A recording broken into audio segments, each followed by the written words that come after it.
Hello મિત્રો, વલીલ ફાર્મિંગમાં આપનું સ્વાગત છે. તો અત્યારે આપણે આંબો જે છે એ ગોટલામાંથી રોપ્યો છે, તેને આમ આપણે કલમ બનાવીએ અને પછી રોપીએ એની કરતાં જમીનની અંદર આપણે ગોટલો રોપી દઈએ અને અહીંયા છોડ સાથે કલમ કરીએ તો એ કદાચ મરતો નથી, લાંબો ટાઈમ સુધી એ પાણી વગર પણ જીવી શકે છે એવી એની માન્યતા છે. એટલે આપણે આ ગોટલો રોપ્યો છે આંબાનો. આજે તમે જોઈ રહ્યા છો આંબાનો છોડ જમીન પર. એની અંદર આપણે હવે કલમ કરીશું અને કલમ કરીને આપણે એ કદાચ જીવી જાય તો એ પછી પાણી વગર પણ જીવી રહેશે, મરતો નથી એવું એની માન્યતા છે. તો મટીરિયલમાં આપણે જે આ જે છે આ જે ડાળખી છે એ મિયાઝાકી નામનો જે આંબો છે તેનું ડાળખી છે, અને આ જે છે તે પટ્ટી છે એ લગાવવા માટેના પટ્ટી છે. આંબા સાથે કલમ કર્યા પછી ને લગાવવા માટેની કરીશું આપણે. અને આ કટર છે કાપવા માટે, અને આ ચપ્પુ છે. તો એના વડે આપણે પ્રિતેશભાઈ એ પોતે વિષયમાં કામ કરે છે, એમણે ડિપ્લો કર્યું છે એ બાબતે. તો હવે કલમ કરે છે તો જોઈએ.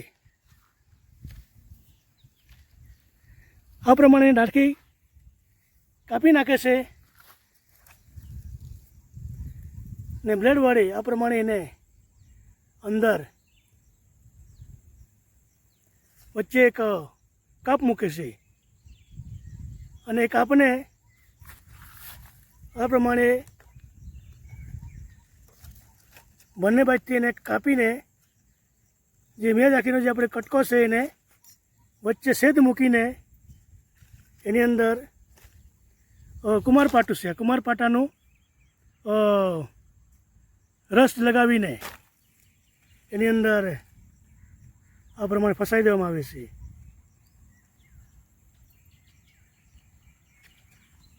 અને એના પર પટ્ટી છે, એ પટ્ટીને ફરતે લગાડી દેવામાં આવે છે, અને એ કલમ થોડાક ટાઈમ પછી ચોમાસાનો ટાઈમ છે એટલે એ ચોંટી જશે અને એના પીલો આવી જશે. આ પ્રમાણે મેં ગઈ વર્ષે પણ આ રીતે કલમ બનાવી હતી 20-25 છોડ. તેમાંથી બધા જ નહીં પણ અડધા છોડ હાલ કલમ થઈ ગયેલ છે અને જીવતા છે. તો આ પ્રમાણે આ જે કલમ કર્યું છે એને ચોંટાડ્યું છે તે જગ્યા પર પટ્ટી લગાવવામાં આવે છે, પ્લાસ્ટિકની પારદર્શક પટ્ટી લગાવવામાં આવે છે. પહેલાં આપણે કુમારપાટું લગાવ્યું, આ પ્રમાણે પટ્ટી લગાવવામાં આવે છે.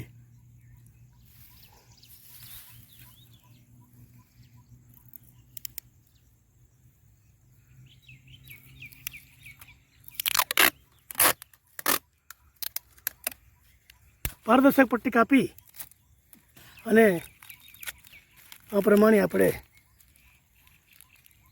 જે આપણે ચોંટાડ્યું છે ભાગમાં મજબૂત સરસ રીતે પટ્ટી લગાવી દેવામાં આવી છે, એટલે થોડાક ટાઈમમાં આ ચોંટી જશે. આ પ્રમાણે કઈ કલમ કહેવાય ભાઈ? મિયાઝાકી કલમનું નામ મિયાઝાકી નૂતન કલમ. નૂતન કલમ જેને કહેવામાં આવે છે એને.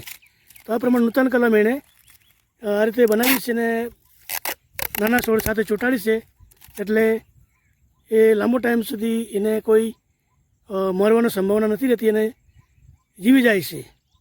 આ પ્રમાણે નૂતન કલમ થાય છે. આપને વિડીયો પસંદ આવ્યો હોય તો ધન્યવાદ.